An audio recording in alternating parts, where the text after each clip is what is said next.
Boa noite, meus amigos. Estamos aqui de volta. Como sempre, começamos invocando a Santíssima Virgem Maria e o Santo Padre Pio de Pietrelcina, para que roguem a Deus que nenhuma injustiça se cometa nesse programa. Eu queria aqui começar com alguns avisos. O primeiro é lembrar a todos que de 30 de setembro a 5 de outubro eu vou proferir aqui em Colonial Heights, Virgínia, o curso Sociologia da Filosofia, cujo programa já consta no meu site www.olavedecarvalho.org. Aqueles que quiserem se hospedar na casa da Margarita Noyes, aproveitar e fazer um rápido curso de inglês, deem uma olhada em www.margaritanoyes.com. Também queria avisar que o meu livro, O Mínimo que Você Precisa Saber para Não Ser um Idiota, organizado pelo Felipe Moura Brasil, já está em pré-venda online nas livrarias Saraiva e Cultura.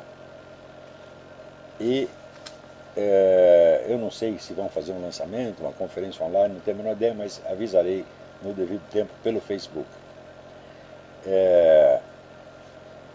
O Felipe Moura Brasil também tem recolhido alguns posts meus do Facebook e colocado mais ou menos em ordem ali no Mídia Sem Máscara. O que, para mim, pelo menos é muito útil, porque tudo aquilo são rascunhos de artigos ou até de aulas que eu possa vir a dar. O Rodrigo Gurgel vai proferir um curso A Descoberta do Ensaio, no qual, entre outras coisas, ele vai usar um ensaio meu como amostra, e começará no próximo dia 14. Inscrições pelo http://cedetonline, cedetonline.com.br. E o Sidney Silveira começa amanhã um curso com o nome Manifesto das Sombras, a política brasileira à luz da filosofia perene, um assunto interessantíssimo. Vocês podem se informar no site http://contraimpugnantes, sem ponto, contraimpugnantes.blogspot.fr, não é BR, é FR. Também lembrar vocês o seguinte, no meu artigo Botão de Descarga houve um engano. Eu atribuí ao Diogo Mainardi uma sentença que na verdade foi escrita pelo pai dele, o famoso publicitário Enio Mainardi. Claro que isso não afeta o conteúdo do artigo, porque eu estava dando aquilo como amostra de uma coisa que é, vamos dizer, acreditada por uma boa parte da sociedade brasileira. Isso é que o problema chama-se Dilma Rousseff. Né, quando a Dilma Rousseff é o menor dos problemas. Né? Agora, aqui esses dias, o senhor Breno Altman nos deu aqui uma surpresa. Eu vou até ler aqui para vocês umas notinhas que eu estou tomando. Eu leio até onde eu escrevi, depois que eu tenho que explicar o resto no improviso. O senhor Breno Altman, do Opera Mundi, vinha discutindo comigo sobre o Foro de São Paulo. Mas, vendo-se encurralado, esgotado o estoque de evasivas e chavões que constitui todo o seu repertório de ideias, decidiu de repente mudar de assunto por completo e sair-se com uma diatribe contra a direita em geral, tomando como alvo das suas imprecações uma imagem composta que é ao mesmo tempo eu, o Reinaldo Azevedo, Augusto Nunes, o ex-presidente Fernando Henrique Cardoso, o governador Geraldo Alckmin e o ministro Joaquim Barbosa. Você vê que são pessoas com as quais têm uma afinidade extrema, né? uma unanimidade de pensamento absolutamente formidável. Sem dúvida, é muito mais fácil fazer isso do que responder ordenadamente aos argumentos de um só indivíduo. No mínimo, porque o alvo múltiplo é heterogêneo, não existindo como unidade, nem mesmo no sentido remoto e analógico do termo, nada pode retrucar. Caso o leitor se recorde, eu havia apontado 5 crimes do Foro de São Paulo. O Sr. Altman não desmentiu nenhum deles.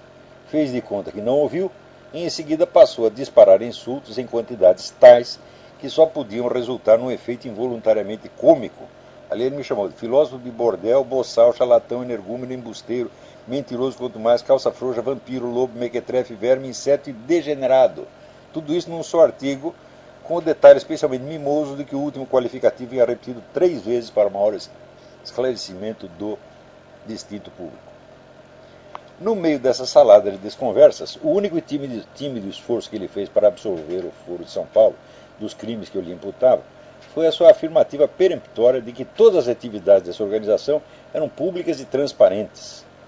Ele não poderia ter se desmascarado de maneira mais espetacular, pois desde 2008 já se conhece a prova, extraída dos computadores de Raul Reis, de que ele próprio, Breno Altman, havia articulado contatos ultra-secretos entre esse comandante das Farc e o então ministro José Dirceu. Tão secretos que nem a Secretaria das Relações Internacionais do PT podia saber de nada. Só o homem do mensalão, o fornecedor maior de cocaína ao mercado brasileiro e o estafeta de confiança de ambos, Breno Altman em pessoa. Vocês sabem que as Farc são aquelas que forneciam cocaína para o Fernandinho Beiramar em troca de armas que ele trazia do Líbano. Era uma carga imensa de cocaína, sem dúvida um maior fornecedor. E esse cara está lá tramando o encontrinho do Zé Dirceu, que então era ministro, com o Raul Reis, e consta lá na mensagem que está no computador Raul Reis, olha, esta coisa é tão importante que é melhor não falar nada para a Secretaria de Relações Internacionais, é fazer o contato através da pessoa de nossa confiança, que é o Breno Altman. Que chamar esse camarada de carregador de mala do Zé Dirceu é muita elegância. Né? Para mim, o que ele é chupador de camisinha usada do Zé Dirceu. Né? Ele fica lá embaixo da cama catando as camisinhas. É isso. Né? O colunista do Opera Mundi tinha, pois, boas razões para evadir-se desse assunto o mais rapidamente possível, arrastando para a sombra do esquecimento o seu pesadíssimo rabo preso, e nada melhor para esse fim do que fingir valentia bravejando contra um alvo genérico. Ou seja, eu não estou discutindo ideias com esse cara não tem ideia nenhuma, isso é uma besta quadrada, tá certo? O que eu estou é denunciando um criminoso. Ele é um criminoso como o Zé Dirceu, como a turma do Mensalão, como a turma das Farc, como esse pessoal que fornecia cocaína ao Fernandinho Beiramar. Esse é um agente deles, é uma estafeta deles. Então, o cara não está defendendo dele, está defendendo o seu próprio cu. Né? E por isso mesmo, quando estava se saindo mal ali no debate sobre Foro, você fala, vamos mudar de assunto, agora eu vou falar sobre a direita neoconservadora. Né?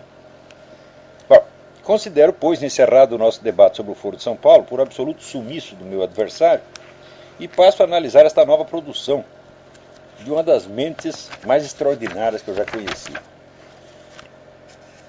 Começo com uma breve nota sobre o uso pejorativo do termo astrólogo, que vem logo na primeira linha. Exerci esse ofício entre 1976 e 1977, tendo-o abandonado, portanto, há 36 anos, quando o Sr. Breno Altman tinha apenas 16 aninhos de idade. Rotular por esse termo hoje só faz sentido como tentativa de insinuar que depois disso não me tornei nada de mais valioso. Só que tem um detalhe. Astrólogo é no Brasil profissão regulamentada, legalmente reconhecida pelo Código de Ocupações do Ministério do Trabalho de 2002, título 5167/5. O uso pejorativo do nome que a designa assinala, portanto, a intenção criminosa de criar preconceito e hostilidade contra toda uma categoria profissional. Por uma ironia altamente significativa, aliás, o Sr. Altman, judeu renegado, aprendeu esse cacuete verbal com um notório antissemita, que o pôs em circulação como vingancinha quando, a pedido de organizações judaicas, o expulsei do quadro de redatores do Mídia Sem Máscara. Diz que o estilo é o homem. Bom, às vezes é a ameba.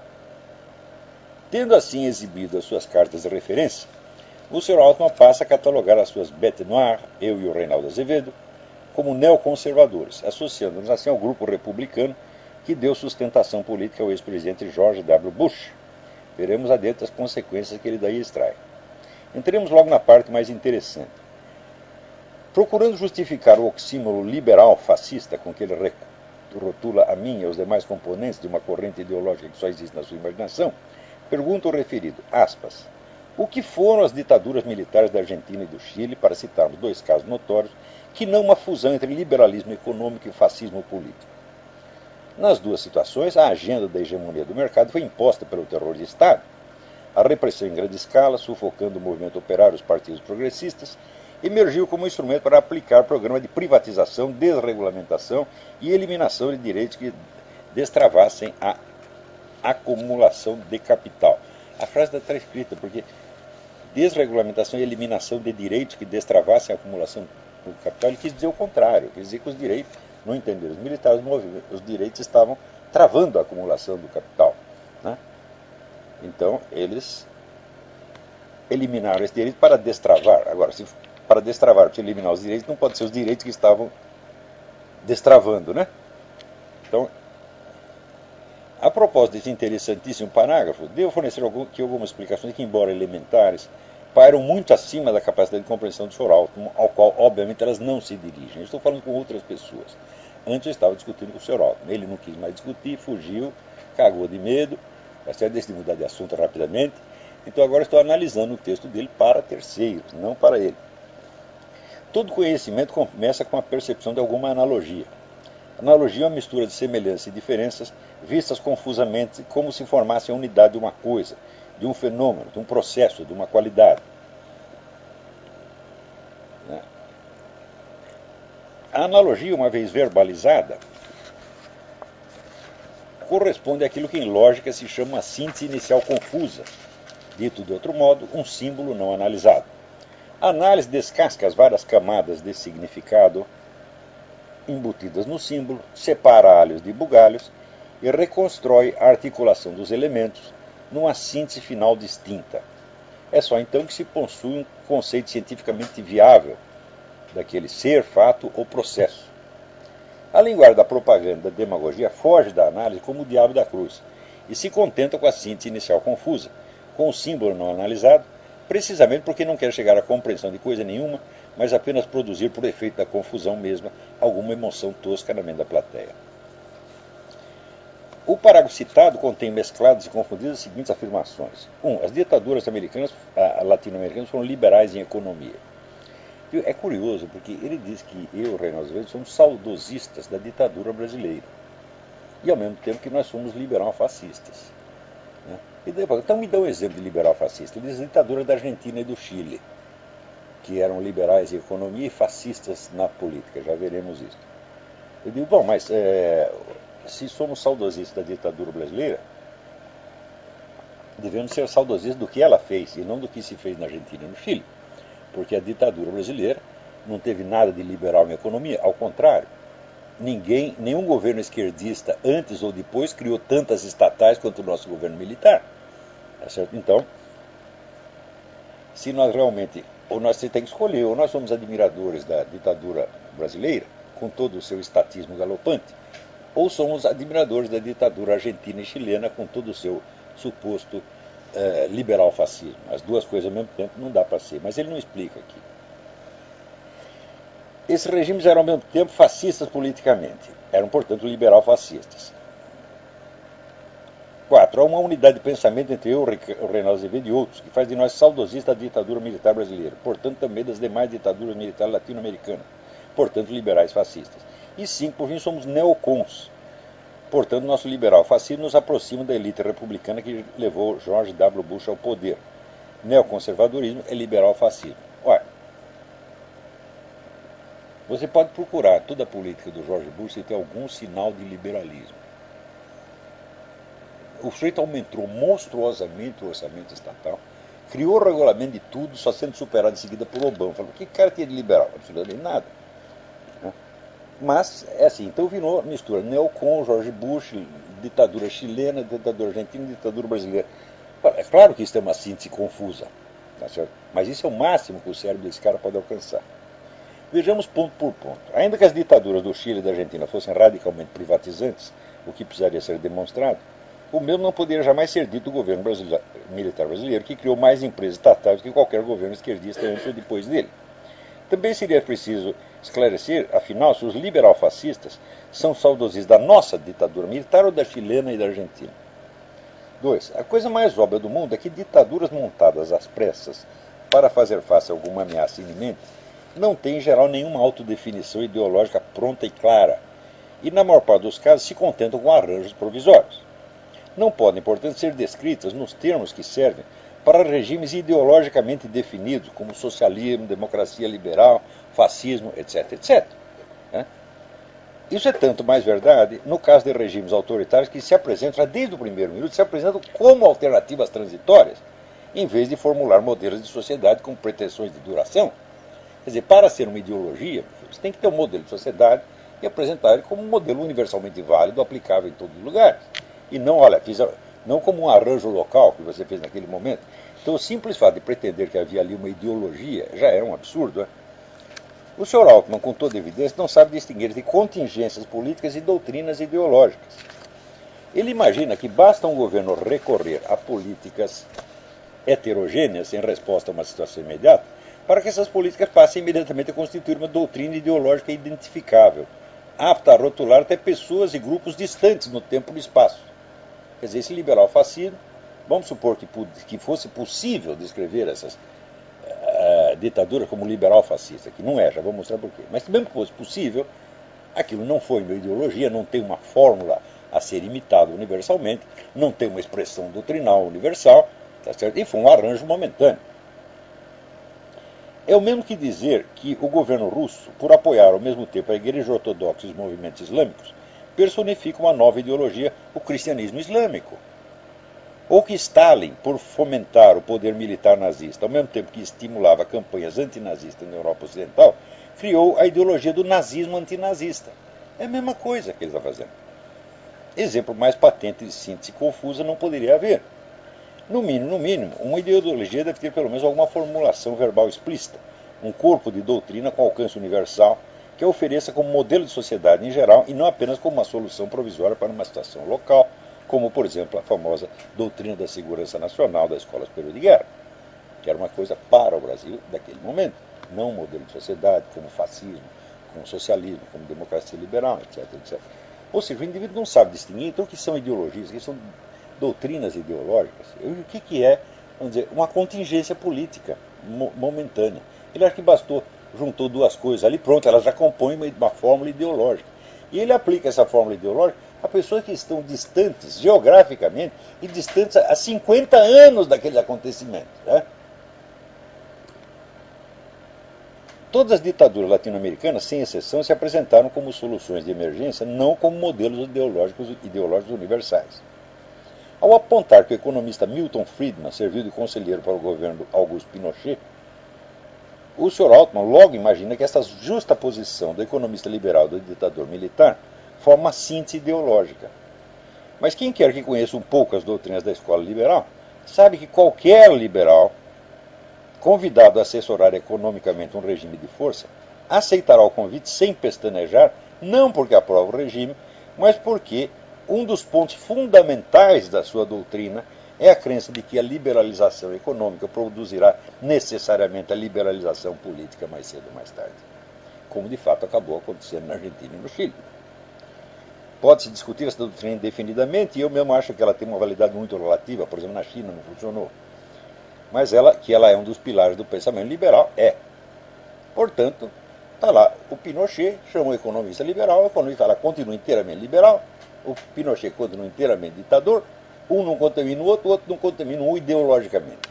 Continua com as suas duas ideologias respectivas, sem fusão ideológica, apenas um acordo momentâneo na prática, um acordo oportunista, por assim dizer, e isso não forma ideologia nenhuma. Mas cadê a teoria do liberal fascismo?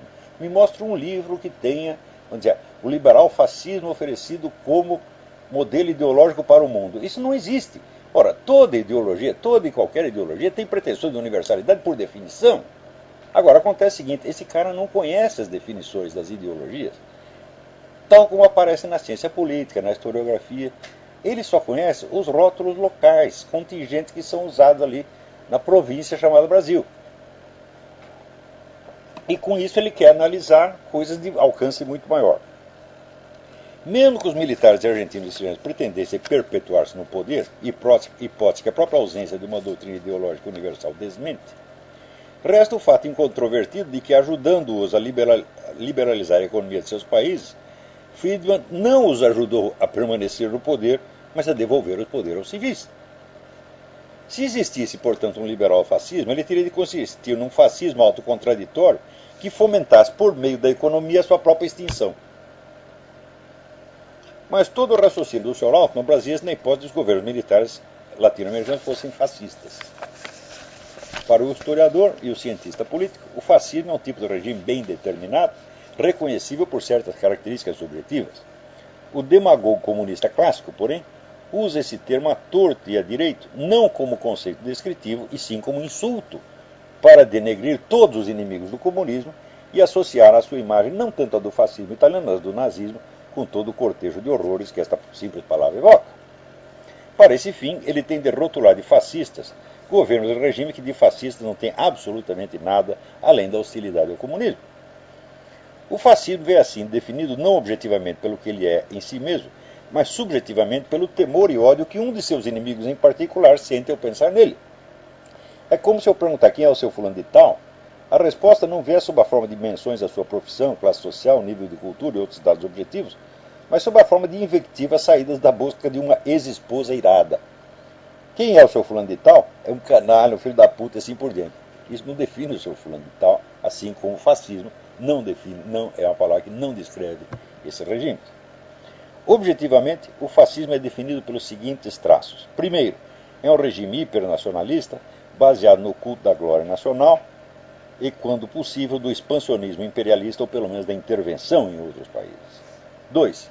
É uma ideologia de massas com vasta militância popular, adestrada no fanatismo dos símbolos e slogans e, não raro, militarizada para servir de força auxiliar ao governo. 3. É um regime altamente centralizador e estatista, que procura manter não só a economia, mas todos os setores da vida social e todas as classes sociais sob o controle estrito do governo. Como disse Mussolini, tudo para o Estado, nada fora do Estado, nada contra o Estado. Desses traços, o primeiro e o segundo estão ausentes por completo nas ditaduras militares latino-americanas. Veja, o regime hipernacionalista baseado no culto da glória nacional e do expansionismo imperialista. Cadê o imperialismo argentino? Cadê o imperialismo chileno? Invadiram alguma coisa? Não invadiram nada. E ideologia de massas com vasta militância popular. É incrível porque esses regimes foram colocados no poder por movimentos populares. Na Argentina, no Chile e no Brasil também. Só que uma vez no poder, o que eles fizeram? Fortalecer esse movimento? Não, dissolveram todos. E criaram uma distância enorme entre o governo e a população. Então, como é que você vai conceber um fascismo sem militância popular fascista, sem aqueles slogans, aquelas bandeiras, aquelas vociferações públicas?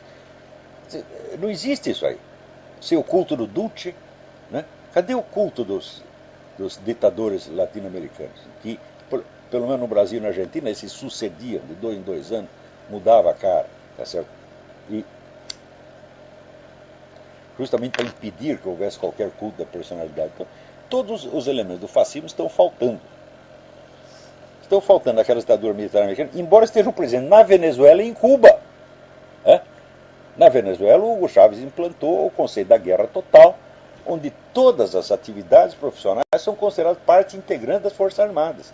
E tem toda aquela militância que sai na rua batendo nas pessoas, etc, etc. Também, vamos dizer, a atuação, o expansionismo do regime venezuelano, não precisa dizer, está interferindo em tudo quanto é lugar. E Cuba, então, nem se fala. Cuba interferiu na América Latina, na África, na Ásia, em tudo quanto é lugar. Aliás, até com a ajuda do governo brasileiro, invadiu Angola, matou um monte de gente lá. Então, os traços que definem o fascismo estão todos presentes na Venezuela e em Cuba, e não estão presentes naquelas ditaduras militares americanas.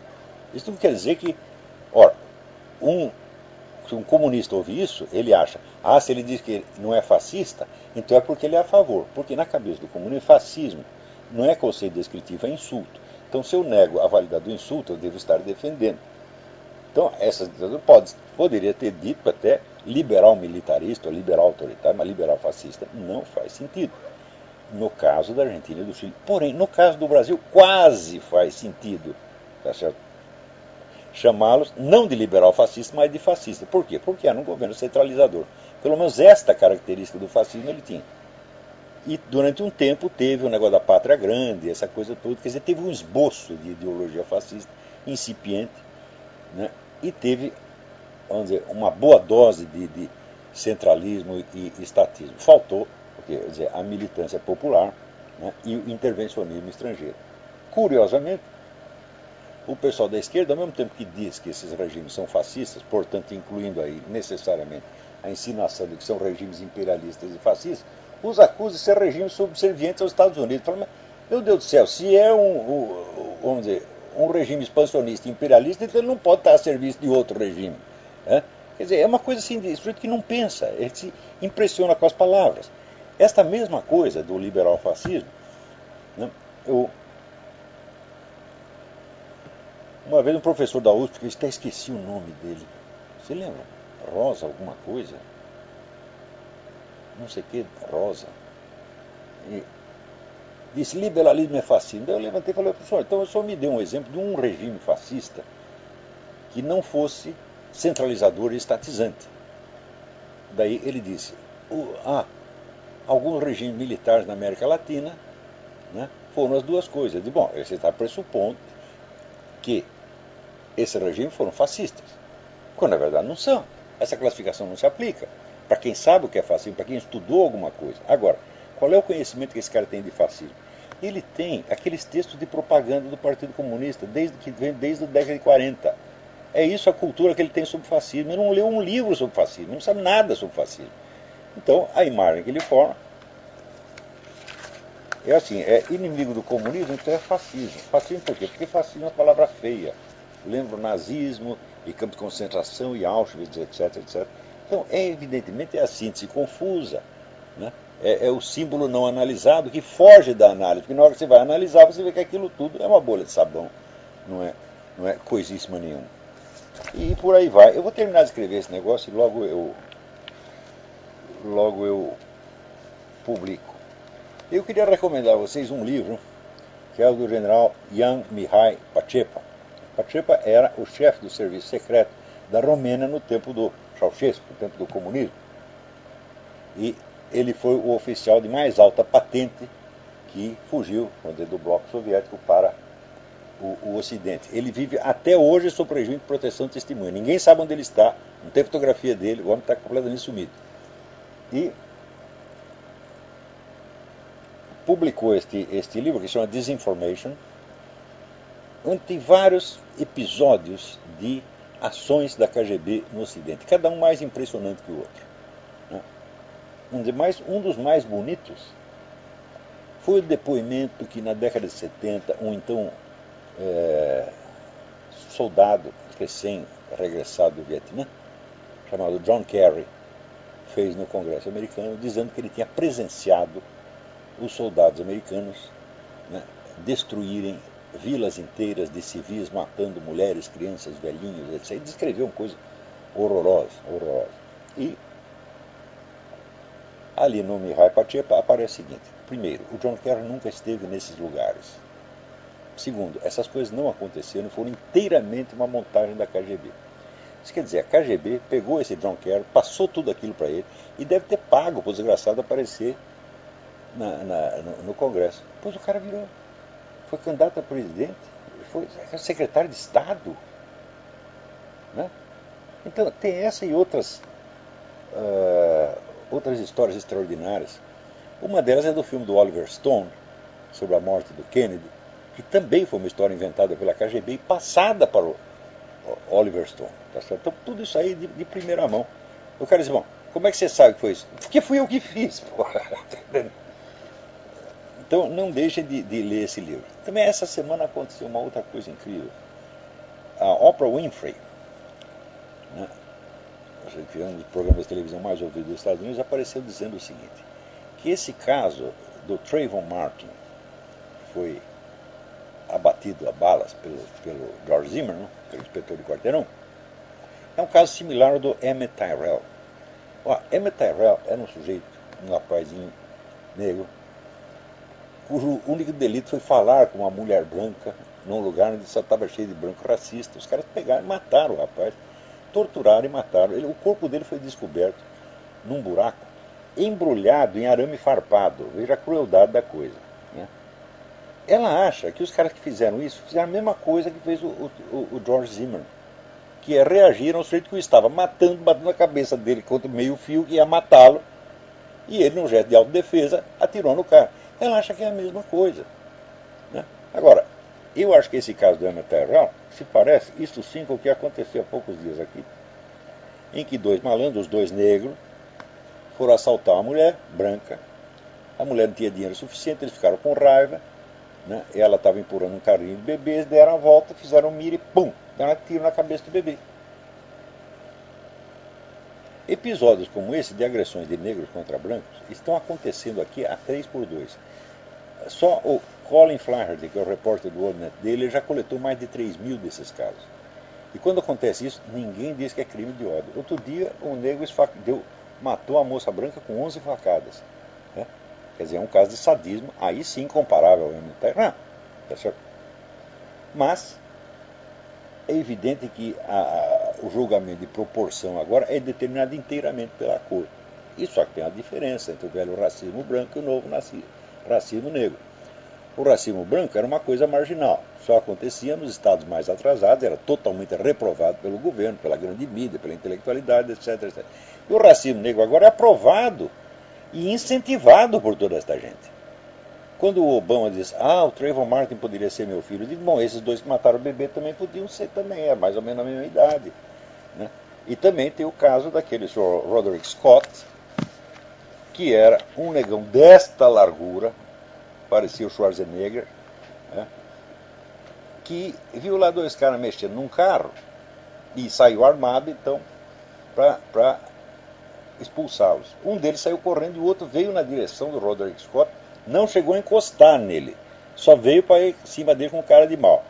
O Roderick Scott deu 2 tiros no cara e matou. O cara era branco, evidentemente. O Roderick Scott foi absolvido porque ele alegou que, eu temi pela minha vida. Você olha o tamanho do negão, eu digo, mas que tamanho era outro cara? O outro cara era um moleque de 17 anos como Trayvon Martin. Então isso quer dizer o seguinte, que se o agressor é negro, você não tem direito à legítima defesa. Agora, se ele for branco e você for negro, você pode atirar nele à distância, mesmo ele tendo metade do seu tamanho, metade do seu peso, você diz que você ficou aterrorizado, ele ia me bater, eu atirei nele. E você é absolvido. É isso que está institucionalizado nos Estados Unidos no momento. Graças ao seu Obama. Tudo isso foi planejado, foi desejado pelo Obama desde muito tempo. Né? Agora, no caso Obama, está havendo algum progresso. Por quê? Finalmente, tem alguns deputados e senadores que estão se interessando pela questão dos documentos do Obama, que se arrasta aí há 6 anos. Que é a coisa mais óbvia do mundo, que os documentos do cara são falsos. Né? Aquela certidão de nascimento foi examinada por um especialista, um técnico, que é o mesmo sujeito que trabalhou em vários casos para o escritório de advocacia que defende o Obama. Então, quer dizer, a idoneidade do cara não pode ser contestada, por quem já usou os seus serviços com sucesso muitas vezes. E o cara disse, esse aqui é o documento mais obviamente falso que eu vi na minha vida. A mesma coisa quanto aquele alistamento militar, né, que o sujeito assinou em 1980 um documento que só seria impresso em 2008. Quer dizer, ele assinou no ar, depois os caras imprimiram e o papel veio e juntou com aquela assinatura abstrata e ficou. E outras coisas. Hoje apareceu mais uma coisa. A Orly Tate, que não tem nada a ver com esta investigação, ela vai por outro lado. Esses camaradas a turma do Arpaio está tentando um processo crime contra o Obama e ela está atuando na esfera civil. E ela arrumou documentos suficientes que provam que o Obama, quando estudou no Occidental College, estava lá como cidadão indonésio, desfrutando de bolsa para estudar estrangeiro. Quer dizer, a história do cara é totalmente furada. O sujeito é uma fraude do começo até o fim. Mas, você vê, a pessoa acredita que a mídia é um dos instrumentos fundamentais da democracia. Eu digo, isso é um erro. Ela é da democracia como é da ditadura, meu filho. Depende da orientação dela. Se você cria uma uniformidade de mídia, pronto, acabou a democracia, que é exatamente o que acontece no Brasil. Essa uniformidade, nos últimos anos ou meses, está se desfazendo. Você vê que agora aparecem alguns colunistas um pouco menos esquerdistas aqui e ali, o que já é suficiente. Ser um pouco menos esquerdista é suficiente para aparecer um Breno Altman e dizer que você é de extrema direita. Né? Seria o caso de perguntar ao Breno Altman, mas então o que é a direita normal, no seu entender? Porque para ele até o Zé Serra é extrema direita. Então eu falo, que espaço sobra para a direita, né? Então a mídia se tornou a grande inimiga da democracia. Nos Estados Unidos isso aconteceu graças à centralização do poder da mídia, que hoje está na mão de 6 empresas apenas. E no Brasil sempre foi centralizado. A mídia sempre foi centralizada, durante muito tempo dependeu de propaganda do governo, de maneira que não importa quem está no poder, a mídia vai puxar o saco do governante. Né? Também apareceu esta semana, você lembra da Operação Fast and Furious? Que é aquele negócio de que o governo americano entregava umas armas para uns traficantes, desde que ele delatasse outros traficantes, e que isso terminou desembocando na morte de um agente policial americano e de vários mexicanos. O Holder, ministro da Justiça, disse que não sabia de nada e agora apareceram comunicações secretas entre ele e o México. Quer dizer, não só ele sabia de tudo, como ele foi o cara que tramou tudo. Então, isso aqui, bicho, está virando, né? Os Estados Unidos estão se brasilianizando com uma rapidez impressionante. Para mim, tudo isso é muito fácil de entender, porque eu tenho 58 anos de experiência de Brasil. Eu vi tudo ali, sei como é que essas coisas funcionam. Mas os americanos aqui, o cérebro deles leva muito tempo para se adaptar e acreditar que essas coisas estão acontecendo, de tão baixas e porcas que são.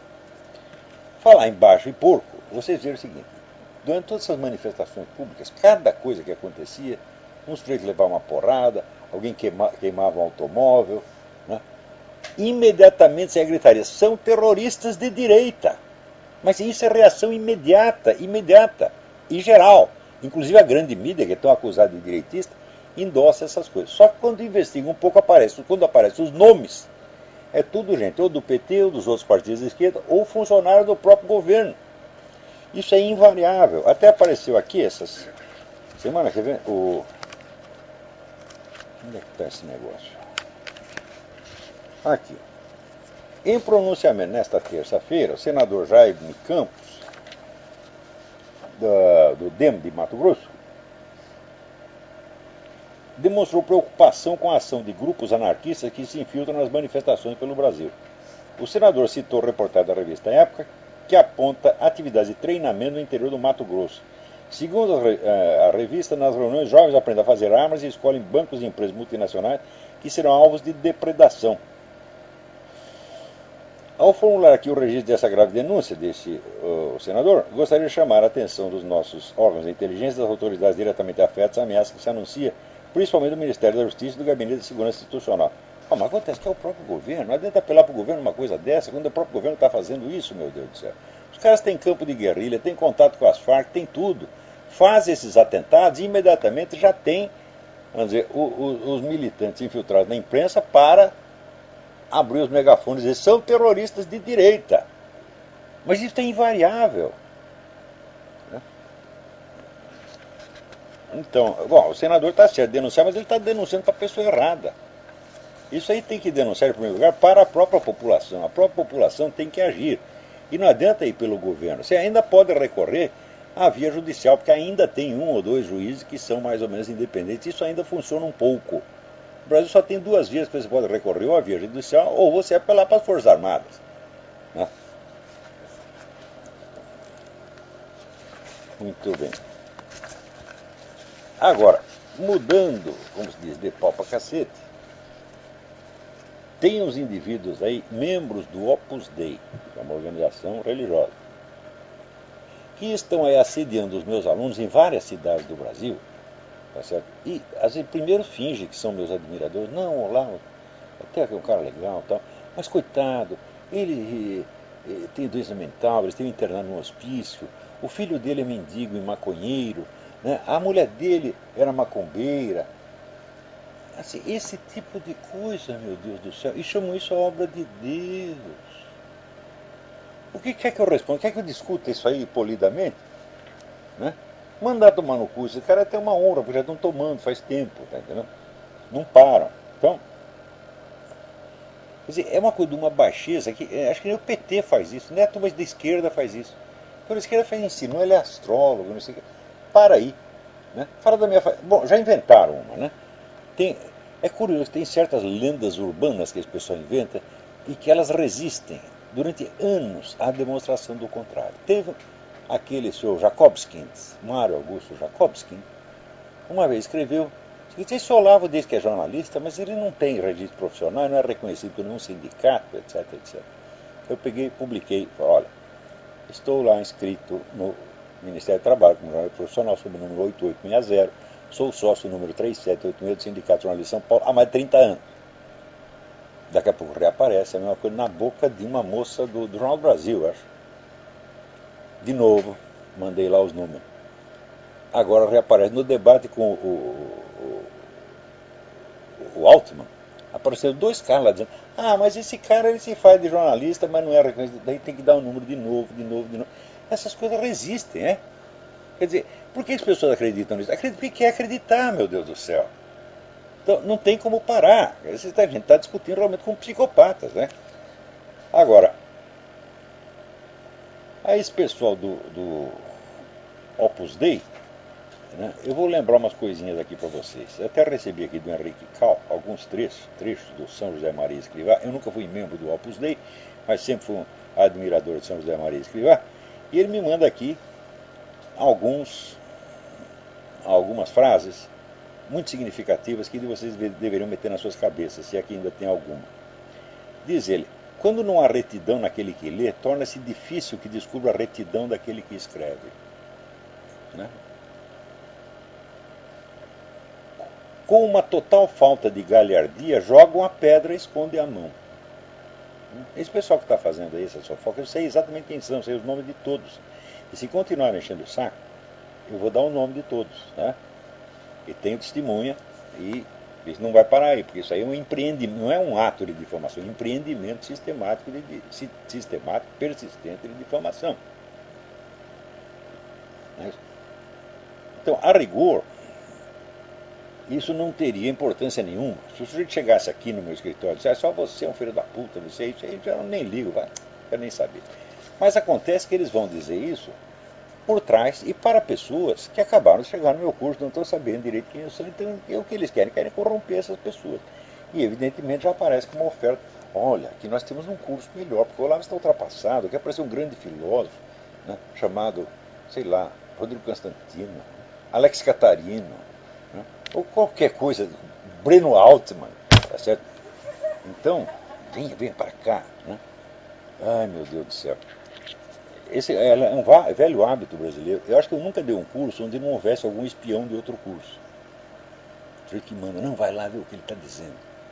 É para copiar, dizer que é dele e ainda falar mal da gente. Isso acontece 3x4 no Brasil, meu Deus do céu.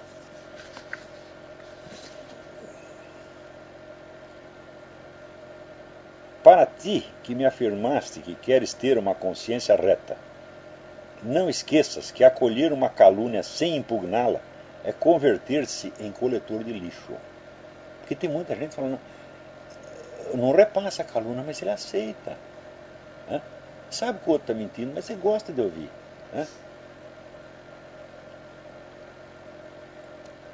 Esses, dizia ele com pena, não apreendem Cristo, mas uma máscara de Cristo. Por isso carecem do critério cristão. Não alcançam a verdade e não dão fruto. Mas esse fruto é a coisa fundamental, porque está aí cheio de gente. Não, esse Olavo não é filósofo nenhuma. Tá bom, não sou filósofo, então você é. Então faz favor, me passa a lista das suas obras filosóficas, porque eu quero ler. Hã? Então pessoas que nunca fizeram merda nenhuma em matéria de filosofia, de repente são juízes da filosofia alheia. É incrível, né? Breno Altman chega a dizer, aqueles caras da direita antigamente tinham cultura, não é como esse Olavo de Carvalho. Eu digo, mas é uma coisa de você ficar passado. Né? Quer dizer que se o Breno Altman ele acredita realmente que ele é um ser cultíssimo, muito mais culto que eu. Então o que eu posso fazer? Eu tenho um negócio do médico que me mandou não contrariar. Mas,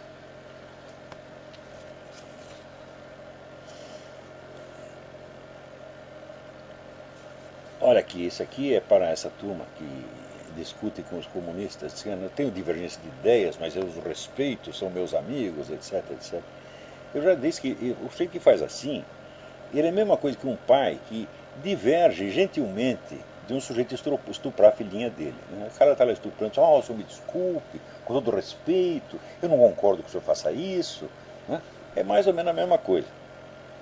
Então diz aqui São José Maria Escrivá, aborrece-te ferir, criar divisões, demonstrar intolerâncias, e vais transigindo em atitudes e pontos, não são graves, garantes, que trazem consequências nefastas para tantos. Perdoa a minha sinceridade, com esse modo de proceder cais na intolerância, que tanto te aborrece, mais nécia e prejudicial, a de impedir que a verdade seja proclamada. E por aí vai, hein?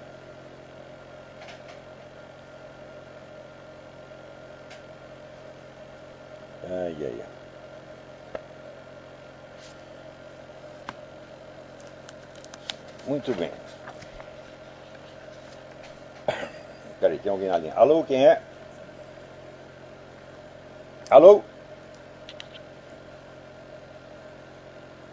De...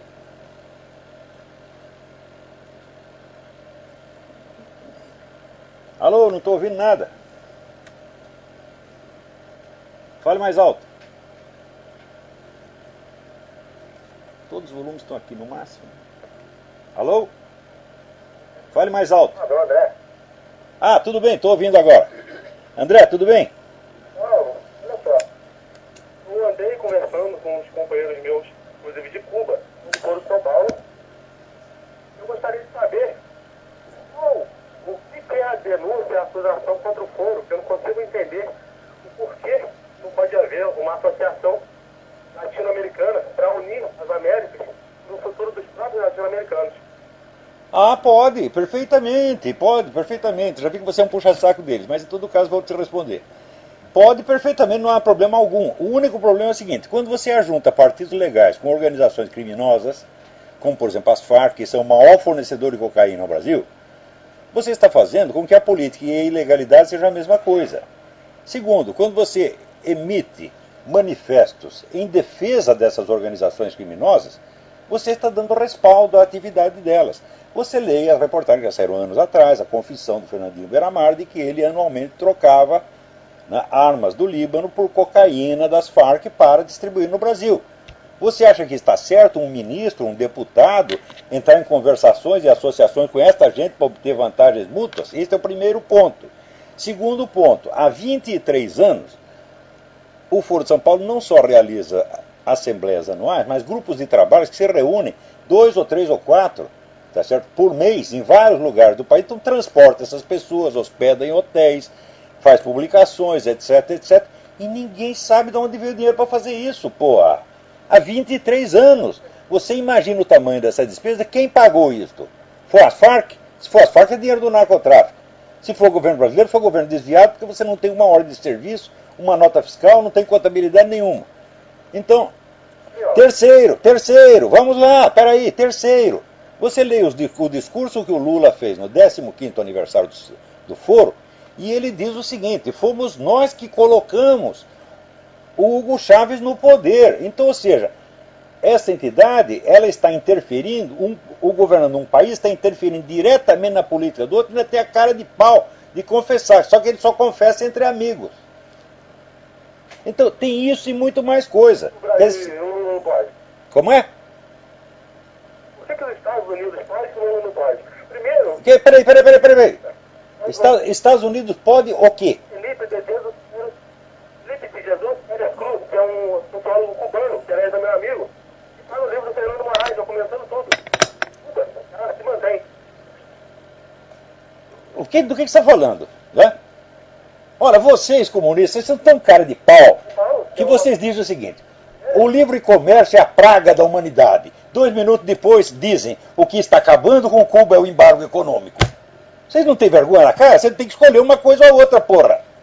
Afinal de contas, o imperialismo prejudicava Cuba quando ele estava lá e comerciava com Cuba, ou prejudica agora que parou de comerciar? Outra coisa, o embargo impede que americanos ganhem dinheiro em Cuba, mas não impede que enviem dinheiro a Cuba. E todo ano saem centenas de milhões de dólares, tá certo, de exilados cubanos que mandam para os seus parentes que ficaram lá e que o governo pega uma parte. Então isso tudo é uma farsa. Mas se não há liberdade de Cuba, é graças aos Estados Unidos. Porque se eles abrirem um pouco, vocês veem salário de espião.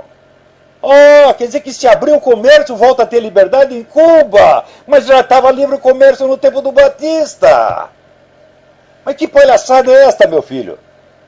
Ah, porra. É graças aos Estados Unidos, não há liberdade em Cuba. Porque se abrir um pouquinho, vocês veem salário de espião. Se abrir um pouquinho, o que acontece? Eu vou repetir para você não está entendendo. Quer dizer que se abrir o comércio com Cuba, né, acaba a ditadura. Mas não tinha livre comércio antes, porra? Acaba não é repressão, porque é o que o Paulo não falava. Escuta, um momento. Cuba tem comércio com todos os países do mundo, só não tem com os Estados Unidos. Você não leu o livro. Não, eu não li esse livro de fato, mas eu sei alguma coisa a respeito disso. O sociólogo não sabe nada. Está mentindo. Dizer que o embargo econômico é que causa a ditadura em Cuba. Ora, primeiro, o embargo econômico foi posterior à ditadura, né? Ele veio por causa da ditadura e não a ditadura por causa do embargo. Segundo, o livre comércio existia antes da Revolução e da tomada do poder pelos comunistas. Então você não pode reclamar e dizer que é a falta de livre comércio que cria a nossa ditadura, por quê? Vocês fizeram a Revolução e a ditadura contra o livre comércio, porra.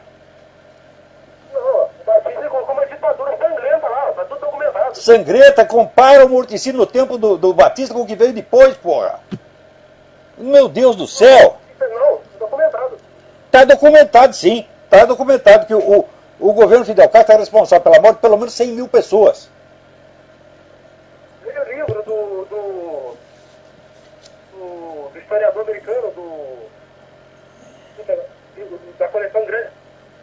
Contando tudo o que o Batista fazia lá e como Fidel fazia a revolução. Aquele livro que você... o livro do John, tá vendo o que eu tô falando aqui? John o quê? É a referência. Aquele livro que você...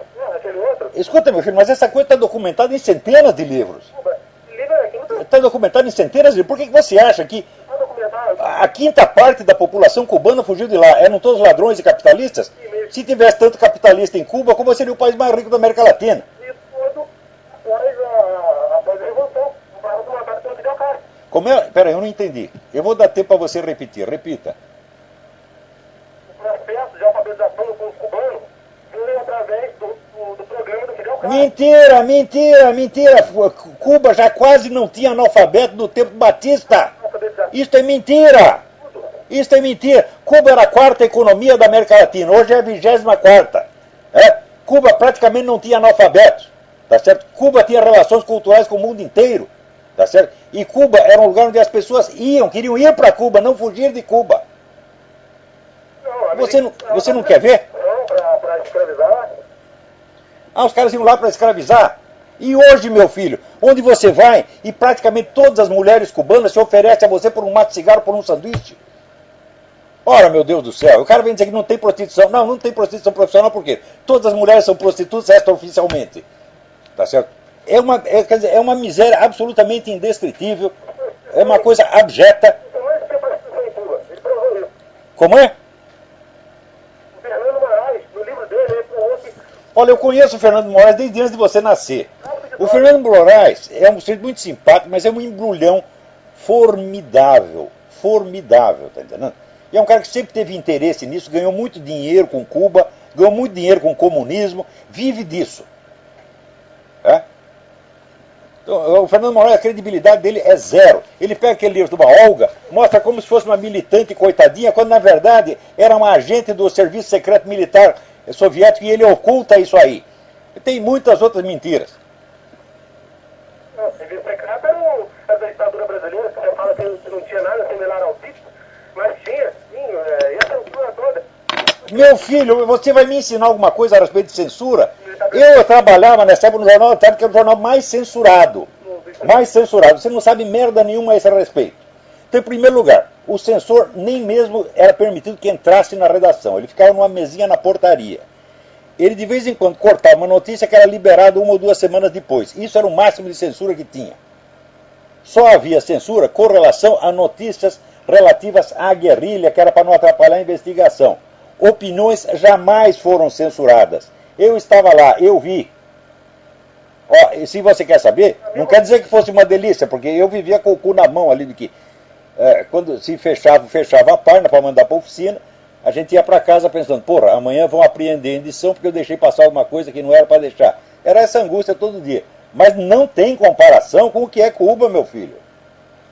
Havia jornais livres, você pega a imprensa, chamada imprensa nanica, você tinha mais de 30 jornais de esquerda, semanários circulando livremente, durante anos. E aí, Johannes Sanches, ela fala o que quiser em Cuba e está andando para lá e para cá. Como é? É falta de liberdade. Dionísio Sanches é perseguida pra caralho, você mesmo perseguiram, rapaz, você foi um dos que foi lá jogar tomate nela. E outra coisa, a Dionísio Sanches, ela não é exatamente oposição. Ela é uma pessoa que tem uma posição privilegiada, ela é oposição consentida, mas está cheio de gente na cadeia. Está cheio de gente na cadeia. Leia o blog Nota Latina e você vai ver os nomes de todos eles. E chega, vai. Ele me encheu o saco. Você é um moleque besta comunista, porra. Não ouve, não lê nada. Ele vem me citar como fonte. O Fernando Moraes, puta que pariu! O Fernando Moraes não é um historiador. O Fernando Moraes é um propagandista do comunismo, porra. É um homem que vive disso há muitos anos. Né? É um sujeito muito simpático, muito agradável, mas que é um embrulhão, porra. Ele sabe que eu penso isso dele. Então, bom, eu acho que por hoje já encerramos aqui. Né? Talvez eu volte daqui uns 15 dias. Tem mais. Peraí, tem mais alguém na linha? Hã? Já falei. Tem mais alguém na linha? Não. Então é isso. Então até daqui 2 semanas ou um mês, se Deus quiser. Muito obrigado.